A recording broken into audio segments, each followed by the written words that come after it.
Olá, meus queridos alunos do 7º ano, tudo bem com vocês?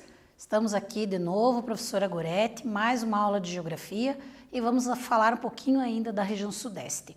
Estudamos lá características, dados socioeconômicos, influências da economia nas atividades da população, onde as pessoas trabalham.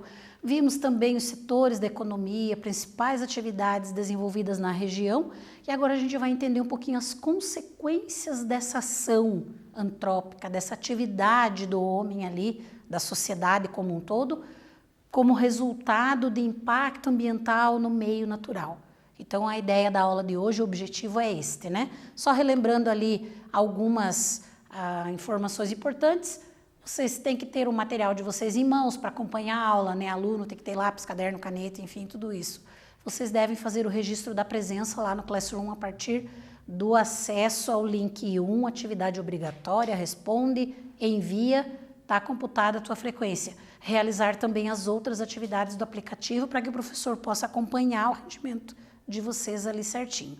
E aqueles alunos que estão com dificuldade de acesso ou estão acompanhando somente pela TV, entrem em contato com a escola e peçam um material impresso para realizar as atividades e que o professor possa acompanhar o conhecimento de vocês aí, o rendimento de vocês, certo? Repete tudo isso, toda aula sim é importante, porque tem aluno que ainda deixa de fazer, certo? Então façam com atenção para que tenham lá o acompanhamento do que vocês estão fazendo pelo professor de vocês. Aí, o objetivo da aula de hoje, conhecer os principais impactos ambientais resultantes da atividade humana, né? Quando eu uso a palavrinha antrópica, está relacionado às atividades do homem na região Sudeste. E quais são as consequências desses impactos para a população. Então, existe uma consequência dependendo da maneira como a atividade é desenvolvida, como aquele meio natural é modificado para a utilização das atividades, né? Para o desenvolvimento, melhor dizendo, das atividades. Então, como tudo isso acontece, como isso impacta no meio natural e na vida da população. Porque se eu modifico, desequilibro um meio natural ali, um determinado espaço geográfico, o que eu vou ter? Vou ter consequências ali para a vida daquele lugar. E a população se inclui nessa ideia ali também, certo? Então, por isso os nossos objetivos. Então, quando eu penso em impactos ambientais, no passado a região Sudeste ocupava diversos tipos de vegetação. Que tipos de vegetação estavam presentes no que é a região Sudeste hoje? O Cerrado, parte da Caatinga, lá ao norte de Minas Gerais, vegetação litorânea, e aí isso aqui inclui uma importante formação vegetal que é a floresta atlântica, os campos de altitude, as regiões de serra ali, então, com uma vegetação característica daquela área, e em algumas partes ali, a mata de araucária, já mais ao sul do estado de São Paulo, algumas áreas mais elevadas ali, certo? A Mata Atlântica atingia cerca de 500 quilômetros de toda a costa do Brasil. Então, ocupava boa parte ali do litoral. Aproximadamente, hoje restam quanto? 5% do que era o total da floresta atlântica, né? Ela era tão rica ou mais em termos de diversidade de espécies do que a floresta amazônica. Comparando as duas, então, a mesma riqueza de espécies animais e vegetais presentes na floresta atlântica e espécies diferentes, obviamente, das que tem hoje na floresta amazônica.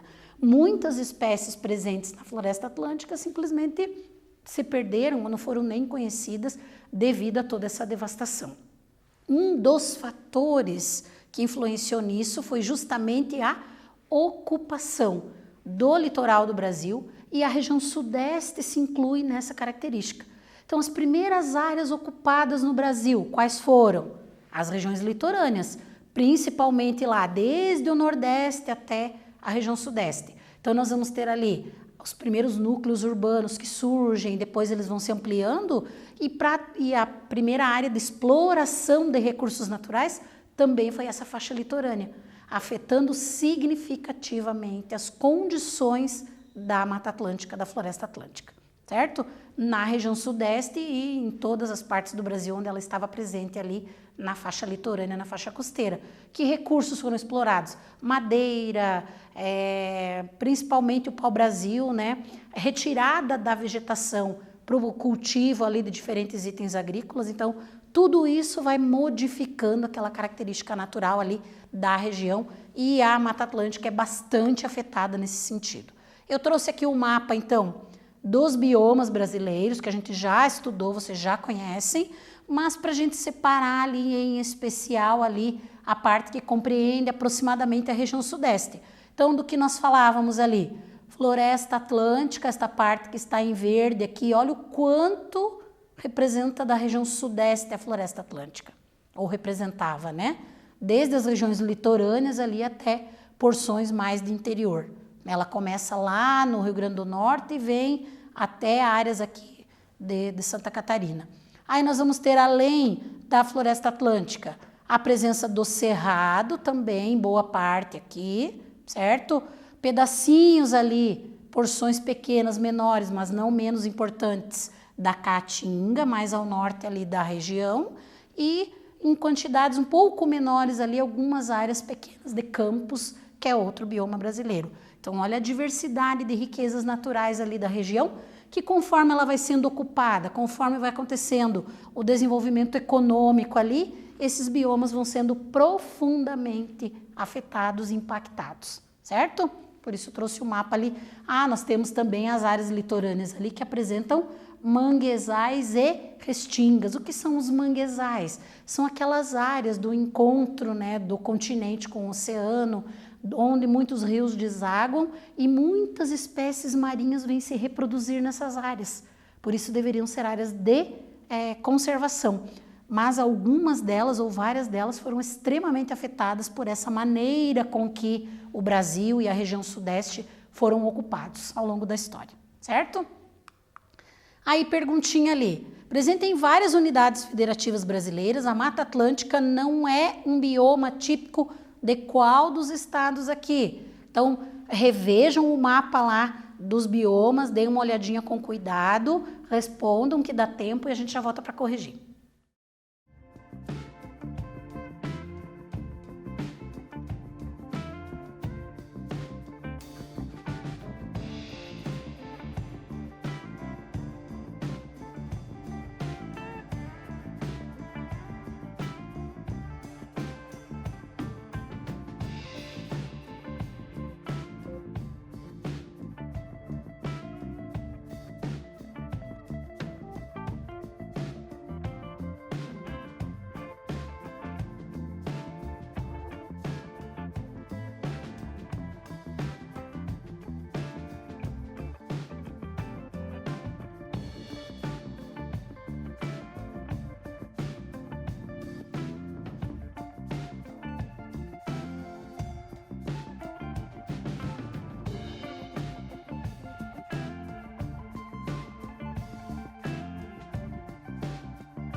Voltamos então ali com um exercício que ficou para vocês.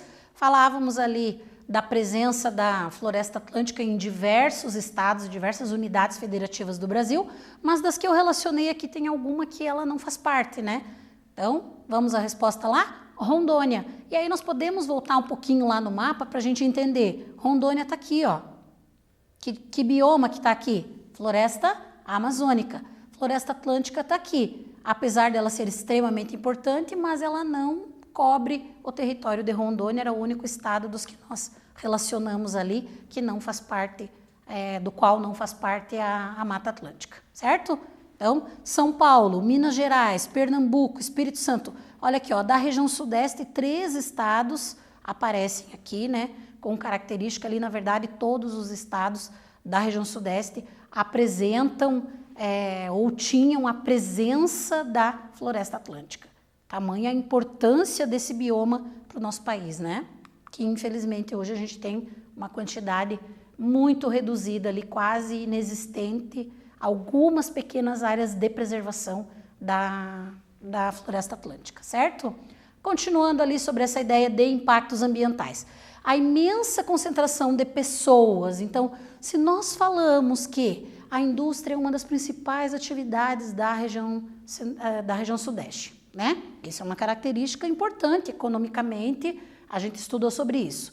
Nós sabemos também que é uma região que atraiu muitos migrantes de outras partes do Brasil pela disponibilidade de trabalho e renda. Então a gente vai ter uma área com grande concentração de população, de pessoas. Quais são as consequências ou os impactos ambientais dessa concentração, desses grandes centros urbanos que se formaram na região sudeste? Poluição do solo, da água, do ar, a partir das atividades que são desenvolvidas naquela região e dessa grande concentração de população. Só pelo fato de você pensar muito mais casas, prédios, construções, asfalto, tudo isso está modificando aquela paisagem, está alterando as características naturais daquela paisagem. A poluição do solo ocorre principalmente de que forma? Nesses grandes centros urbanos, e os maiores estão na região sudeste, através do depósito inadequado ali de lixo, de resíduos sólidos nos lixões. Os lixões não poluem só o solo, se há um depósito inadequado de lixo nessas áreas, porque se eu tenho uma concentração maior de população, eu tenho maior produção de resíduos. E se esses resíduos são depositados inadequadamente na natureza, num determinado espaço, eles vão afetar o solo, mas vão também atingir as águas subterrâneas, o nível freático lá, o lençol freático, certo? A água poluída através do esgoto sem tratamento é outro fator preocupante. Se as pessoas não têm acesso ao saneamento, né? Não tem água tratada, não tem o esgoto coletado e tratado, tudo isso vai afetar as características naturais daquele lugar, solo e principalmente água, certo? Então, e aí nós vamos ter outro fator, resíduos químicos descartados pela indústria. Outro fator que vai poluir, solo, água e depois o ar. Então, consequências das principais atividades econômicas da região, que são negativas para aquele espaço geográfico, para aquele meio natural e para quem ocupa aquele espaço. Porque se eu tenho uma água poluída, eu vou ter problemas depois. Se eu tenho uma água contaminada, ela não é própria para consumo, diminui a disponibilidade de água naquela área, certo? As indústrias também poluem quando lançam sem tratamento os resíduos químicos que utilizam ali nos seus processos industriais. Então, são as consequências dessas alterações ali, né? O ar sofre alterações com a emissão dos gases, então isso é bastante conhecido da gente. Tudo isso influencia nessas mudanças desses grandes centros urbanos. A quantidade de veículos. Se eu tenho grandes centros, tenho muitas pessoas vivendo, eu vou ter uma quantidade maior de veículos circulando e lançando gases poluentes da atmosfera. E isso vai contribuir para que esse ar fique mais complicado ali em termos de qualidade, certo? E aí, então, diversos tipos de poluição provocam diferentes tipos de problemas. Entre eles, os que estão diretamente ligados à população são as doenças. As doenças que são provocadas pela poluição do solo, da água ou do ar. E aí são as consequências que diminuem a qualidade de vida da população nessas áreas, nesses grandes centros. Aí eu trouxe alguns exemplos de poluição ali que acontecem nessas áreas mais urbanizadas do Sudeste, né, e do Brasil como um todo. A poluição visual, então, quantidade imensa de informações, de cartazes, de outdoor, colocados de forma inadequada ao longo das vias, das lojas, das calçadas, enfim, tudo isso faz mal, né, até para a visão. O excesso dessa publicidade em cartazes e tudo mais é ruim, né? São estímulos visuais, uma grande concentração que a visão não dá nem conta de ler ou de ver tudo que está sendo informado ali. Tamanha é a quantidade desses materiais que nós temos de poluição visual. E isso vai ter como consequência o quê? A geração de estresse, um ambiente que não é confortável para a ocupação humana. Então, a poluição visual prejudica neste sentido, certo?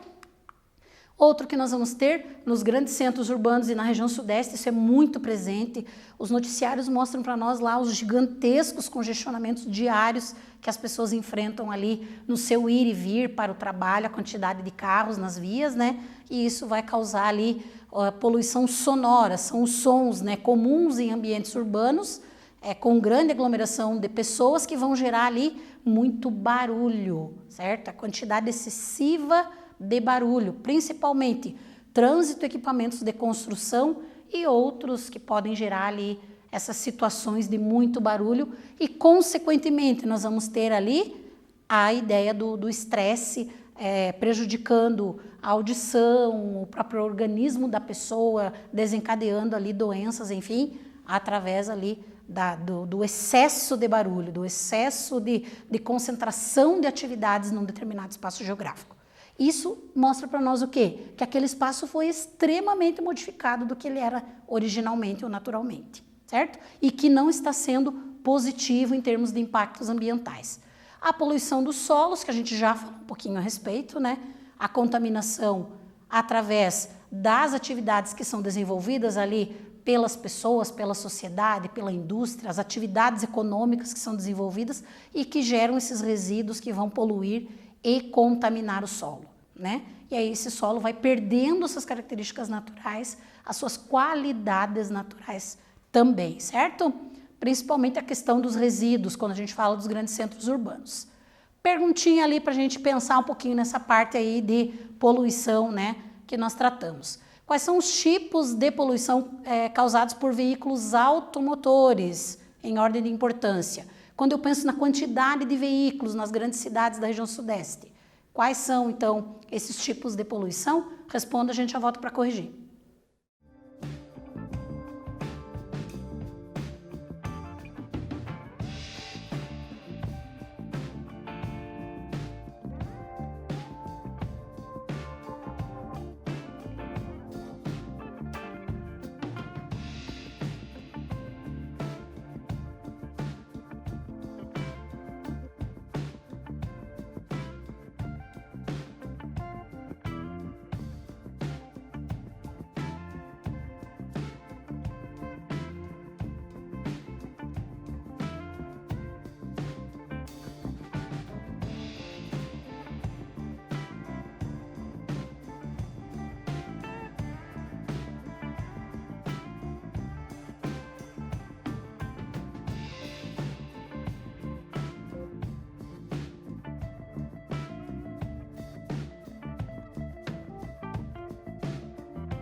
Voltamos ali com o exercício que ficou para vocês e vamos à correção dele, né? Os principais tipos de poluição causada por veículos automotores, a atmosférica e sonora. Então tá lá em ordem de importância ou de gravidade, né? A atmosférica ali pelo lançamento de gases tóxicos na atmosfera, pela queima dos combustíveis, né?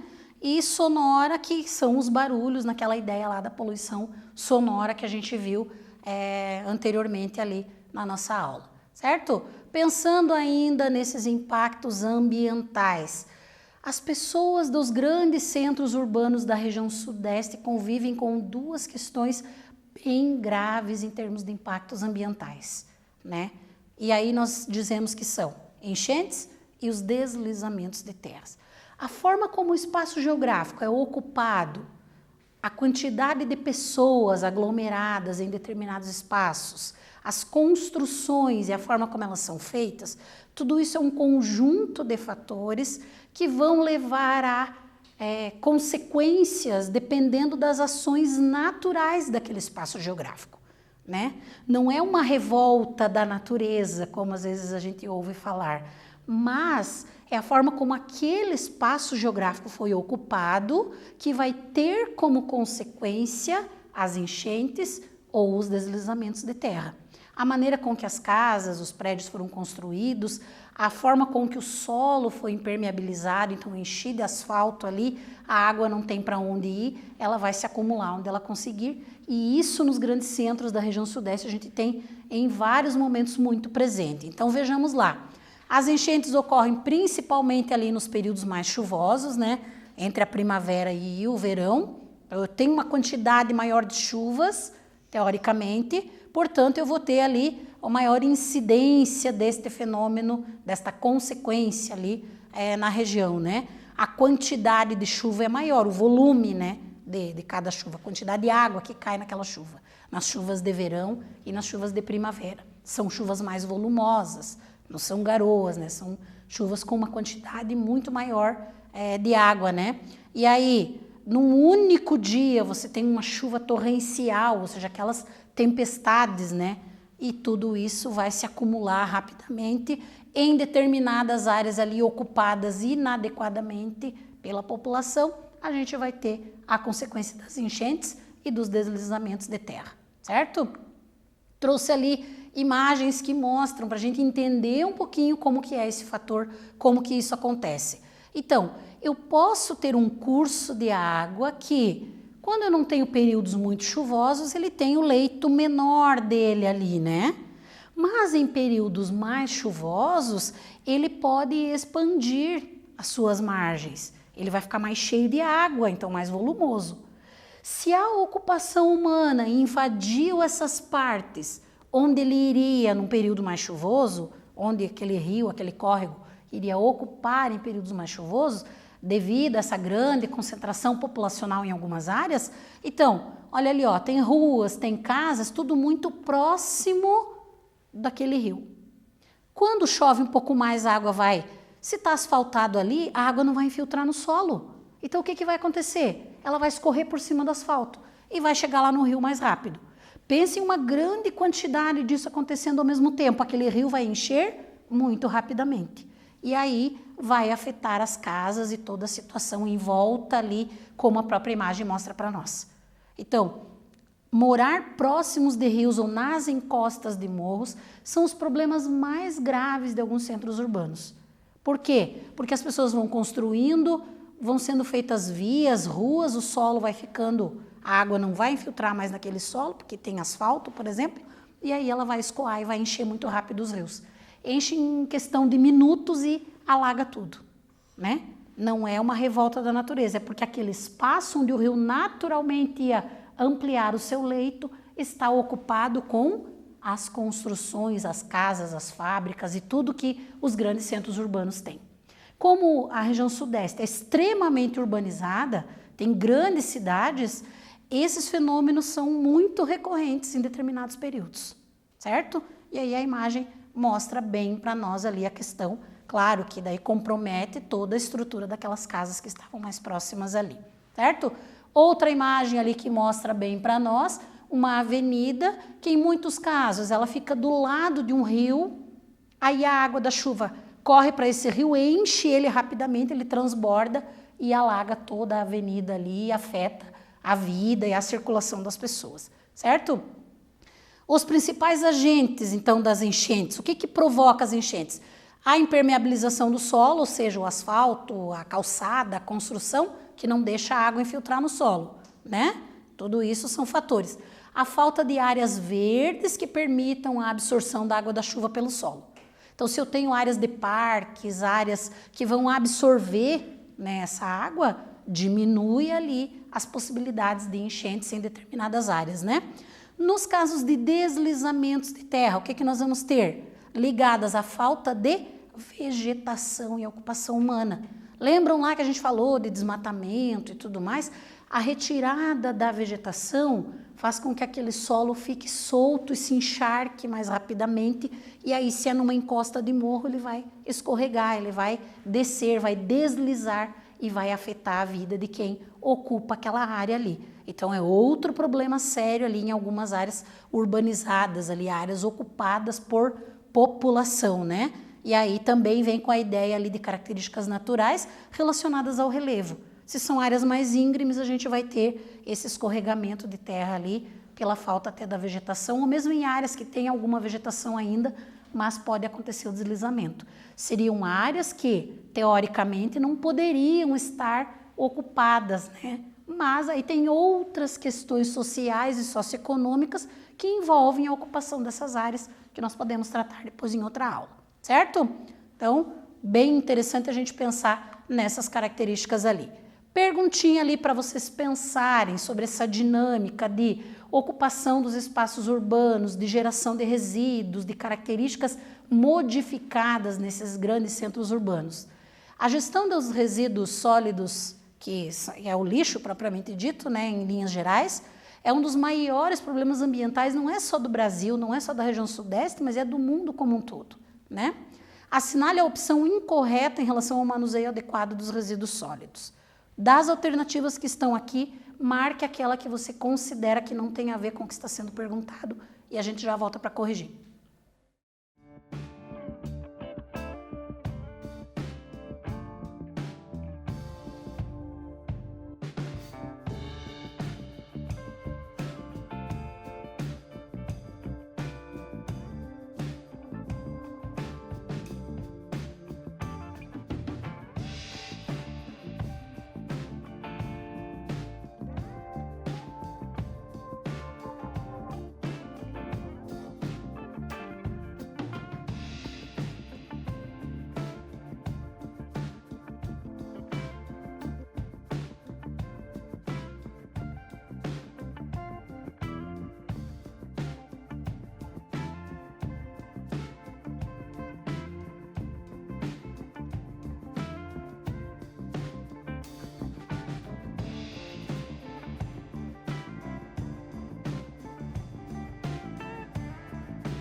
Estamos de volta para a correção da atividade. Então, ali, a gestão dos resíduos sólidos, né, um dos maiores problemas ambientais do mundo.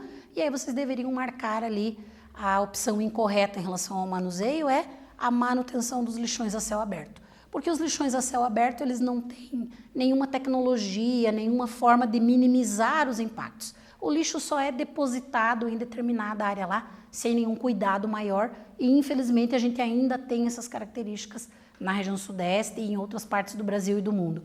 E aí eu vou contaminar solo e a água de forma muito rápida quando eu faço o depósito inadequado dos resíduos e que a gente chama ali dos lixões, certo? Então, resposta ali. Continuando ainda com a ideia de atividades que causam impactos. Tem uma atividade da região sudeste que a gente viu que historicamente ela foi importante e que causa determinados impactos graves para a sociedade, para o meio natural onde ela é desenvolvida, que é a mineração. Ela é importante, não estamos diminuindo a importância daquela atividade econômica, mas a ideia é trabalhar com ou minimiza os impactos ou essa atividade vai gerar grandes mudanças e grandes problemas para o meio ali onde ela acontece, né? Então, alguns problemas nós podemos observar. No campo ambiental, agredindo solo, provocando erosão, retirada ali de florestas, né, o desmatamento, são fatores diretos naquele meio natural onde é feita a exploração do minério, certo? Ainda nós podemos relacionar problemas sociais ali que envolvem essa atividade econômica. Então, nós vamos ter ali, esgotou a exploração de uma determinada mina, as pessoas que trabalhavam lá vão ficar desempregadas. E essa área vai ficar lá sem condições ambientais, né? E também sem gerar aquilo que seria interessante economicamente para a sociedade. Porque acabou o minério naquele lugar. Então não tem mais nada para explorar. Simplesmente a empresa vai mudar, ou a exploradora vai mudar, vai para outro lugar desenvolver atividade e aquela área ali fica sem a geração de emprego, renda e causou enormes impactos ambientais, certo? Aí eu trouxe exemplos ali de impactos ambientais na região sudeste provocados pela mineração. Então nós tivemos lá em 5 de novembro de 2015, no município de Mariana, em Minas Gerais, um dos maiores, se não o maior desastre ambiental da história do nosso país. E os impactos foram enormes, a imagem ali sugere para nós. Desde a vegetação que foi afetada, então a barragem se rompe, são áreas, essas barragens que é feita a exploração do minério e os resíduos, aquilo que sobra, que não vai ser usado, vai sendo depositado, é feito um lugar ali para ficar depositado esse material. O que aconteceu em Mariana? Esse lugar se rompeu e a quantidade eram toneladas de lama que estava depositada ali, que desceu o morro abaixo e afetou vegetação, pessoas, cidades, casas, tudo que estava abaixo dela ali. Então, uma situação muito grave que aconteceu ali de impacto ambiental resultante da atividade da mineração. Trouxe uma imagem para a gente entender o que era antes e o que ficou depois do rompimento da barragem de Mariana em 2015. Então, olha como era aqui, as ruas, as casas, um lugarejo ali, um núcleo urbano, né? A vegetação, depois ficou tudo coberto de lama. Em questão de minutos, essa lama desce, chega e afeta a característica natural e as pessoas que estão naquela área ali também, certo? Então, bastante grave esse impacto ambiental, né, resultante da atividade da mineração. Opa, passamos um ali. E nós tivemos, não o bastante em 2015, também em 2019, um outro acidente tão grave quanto o de Mariana. A imagem também mostra para nós ali como era antes, como ficou depois, né? Esse foi da barragem de Brumadinho, também em Minas Gerais, porque Minas Gerais é a área onde há a maior exploração de recursos minerais da região sudeste. Então, outro impacto ambiental de consequências gravíssimas ali para aquela área, né? E ele não vai só prejudicar ali o que já é muito, né? População e vegetação, mas vai chegar nos rios. Alguns rios vão levar centenas de anos para se recuperar. Não há nenhuma forma de vida que conseguiu sobreviver ali ao que foi lançado, né, desses rejeitos da barragem nos rios, principalmente o Rio Doce, Minas Gerais. Teve consequências bem graves ali Este também foi um dos maiores desastres ambientais ali da região. Então, são consequências de uma atividade econômica, impactos ambientais e sociais, né? Porque aqui acaba afetando muito as pessoas que estavam ali naquelas áreas, certo? E aí uma atividadezinha ali para vocês pensarem um pouquinho a respeito. Observar a imagem e escrever quais os tipos de impactos ambientais são consequência da situação apresentada aqui na imagem. Que impactos ambientais que nós temos a partir do que a imagem nos traz ali? Respondam e a gente já volta para corrigir.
Voltamos então com a correção e a finalização da nossa aula, falando dos impactos ambientais, e aí eu trouxe esses dos dois acidentes ali com os rejeitos, né, com as barragens dos depósitos das mineradoras, da exploração do recurso mineral, e aí nós tivemos consequências, né? Então vamos entender ali: poluição do solo, dos rios, perda da vegetação, da fauna terrestre e aquática, né, porque atinge os rios também, afeta as pessoas e suas fontes de renda, entre outros fatores podem ser causados por este tipo de impacto ambiental mostrado ali na imagem. Então são consequências graves resultantes de atividades humanas, de atividades econômicas que por um lado geram emprego e renda, mas que por outro lado é necessário pensar e ter um olhar sobre o meio natural onde essas atividades são desenvolvidas. Era essa a ideia da reflexão da aula de hoje. Pensar na importância das atividades econômicas, mas também na forma como elas ocupam o espaço geográfico e modificam esse espaço geográfico e os impactos que causam para aquele lugar, para as pessoas, para a renda, para o meio natural como um todo. Então, espero ter contribuído com vocês na aula de hoje. A aula que vem voltamos com mais geografia. Um abraço a todos e até lá.